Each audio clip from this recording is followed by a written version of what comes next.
জোরে বলেন।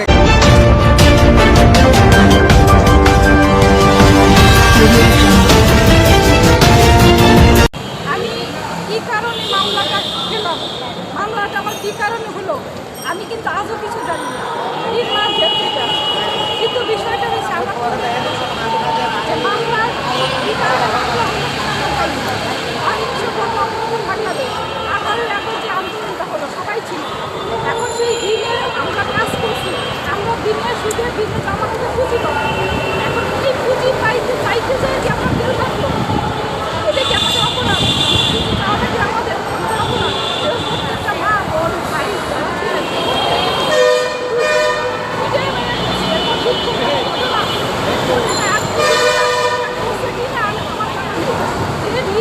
ঋণের জন্য আবেদনের বাংলাদেশের মধ্যে নাম দেওয়ার কারণে আমাদেরকে হত্যা করা হলো। এর যে নৃশংস বর্বরতা কি হতে পারে আমাদের জানা নেই। এটা এখন আমার ভাবনা। আপনার কোন জেলায় বাড়ি তা তো বলেন না। আমার বাড়ি হচ্ছে মাদারীপুর শিবচর। কোন ইউনিয়ন? আপনাকে যে মামলা করছে, মামলাটা কোথায় থেকে হয়েছে? মামলা কোন জায়গায় হয়েছে? মামলাটা সবাই গেছি। আমাদের গাড়ি ঠিক আসছিল, গাড়ি আসতে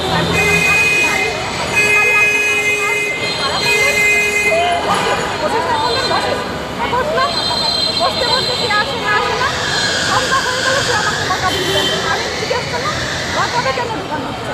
বলে কি আপনার মামলা হয়েছে। আমি কিসের মামলা? মামলা কোথা থেকে আসলো? ভাই আকাশ থেকে মামলা হবে। কিন্তু আমি হাস্যকর বিষয়, আকাশ থেকে মামলাটা কি মামলা দিছে আপনাকে? অন্য ধারার মামলা দিচ্ছে, সন্ত্রাসী মামলা দিচ্ছে। আমি কি আসলে সন্ত্রাসী? তারা কি বলতে দেবে আমি সন্ত্রাসী কিনা? আমাকে সন্ত্রাসী মামলা দেওয়া হলো, রাষ্ট্রপতির মামলা দেওয়া হলো, বিস্ফোরণ মামলা দেওয়া হলো। বিনা কারণে তারা এই মামলাগুলি দিয়ে দিল। বাসায় কাজ করে আমার এক বোন, পাশের থেকে তাকে এনে মামলা দিয়ে দিল। এটা আসলে কি আমাদের তো এটা কোন ধরনের বিচার হলো? কিসের বিচার? যারা চুরি করে টাকা দিত তাদের বিচার নেই। আর যারা ভালো মানুষ আন্দোলনের মামলা হলো, আমরা কোথায় যাবো? আমরা তার প্রতিকার চাই, আমরা কোথায় যাবো? আর এই মামলাটা আমাদের প্রত্যাহার করা হোক। আর কেন আমাদের মামলাটা করা হলো? আচ্ছা, আপনাদের যে সভাপতি ছিল এই সহিংসতার গণ উৎপত্তনের না, ওই সভাপতি কোথায় এখন? এখন উনি আছে অসুস্থ। অসুস্থ হয়ে। আচ্ছা, আপনার বিদেশে যে পাচার হয়েছে টাকা, ওই আপনার কত কোটি টাকা ফেরত আনার জন্য আবেদন করছেন? আমরা 88 লক্ষ টাকা। 88 লক্ষ টাকা। ওটা কি আওয়ামী লীগ সরকার আমলে পাচার হওয়া টাকা? আমি কি সরকারের ওই টাকা ফেরত আনে আপনাদেরকে? আমাদেরকে সুদমুক্ত হিসাবে লোন দেওয়া হয়। আর যদি সরকার যদি ওই টাকা কোনো কারণবশত ফেরত আনতে না পারে, তখন আপনারা কি প্রতিকার চান? আমরা চাবো যে আমাদেরকে যেভাবেই হোক আমাদেরকে বিনা সুদমুক্ত পুঁজি দেওয়া হোক, আমরা যেন কিছু করে খেতে পারি।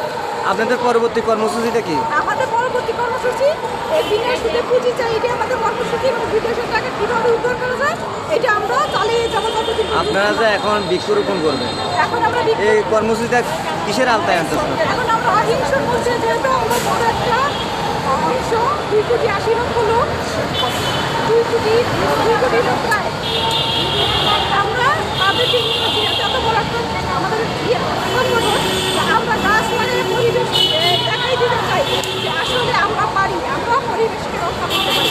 কারণ পরিবেশকে যারা ধ্বংস করছে সেই পরিবেশ আমরা রক্ষা করতে পারি।